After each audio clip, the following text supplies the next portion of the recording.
Joining us now, Sean Duffy, former congressman and co-host of Fox Business's The Bottom Line.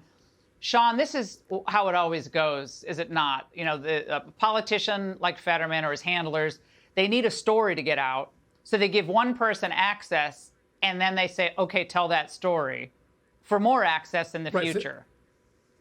So the New York Times cover for Fetterman, who's stuck in a hospital at Walter Reed. And just to be clear, Laura, I mean, in this cover piece, which is all disinformation, for 12 hours a day, members of Congress or senators, they spend time meeting with constituents. They vote on the Senate or House floor. They go to hearings. They ask questions. They caucus with their colleagues to strategize and plan together. Those are all jobs that only a senator can do. A chief of staff can't do that. But Laura, in this article by the New York Times, they went so far as to say that the chief of staff will actually co-sponsor legislation and tell the member of Congress after.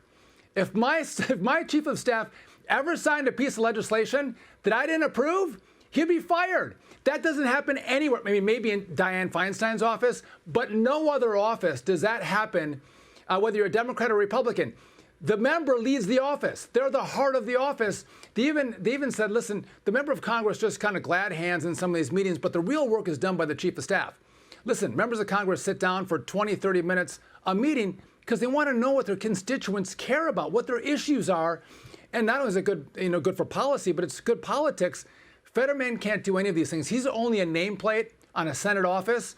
But with him not there, a chief of staff who was not elected cannot replace John Fetterman. So the citizens of Pennsylvania aren't being represented right now.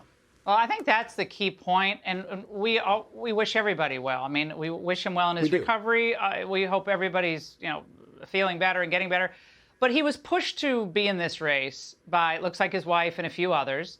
They knew he wasn't, they knew he wasn't up for it. He struggled in every day he was out on that campaign trail. I actually felt bad for him. He's a total leftist, but I felt bad for him. But now we're seeing, what happens and the consequences, as you said, Sean, I'm a congressman, for the people. The people are suffering now, and there's no leadership. It's a really good point. And by the way, you mentioned his wife who pushed him to run. Rachel and I did a podcast from the kitchen table where we talked about Jill Biden and Giselle Fetterman. And I mean, the fact that in this article, she stops by and sees him, Laura, one time a week.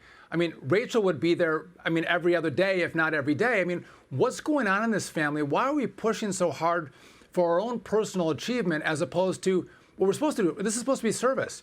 If you can't serve the people that you represent, you should step aside and let someone else do it. And no doubt he can't serve the people. And again, I wish him well. I want him to get better. I disagree with him politically, but as a human being and as a father, I want him to recover. But you can't represent your constituents as a senator, so let someone else do it. Sean, we appreciate it. Thank you so much. Hey, Sean Hannity here. Hey, click here to subscribe to Fox News YouTube page and catch our hottest interviews and most compelling analysis. You will not get it anywhere else.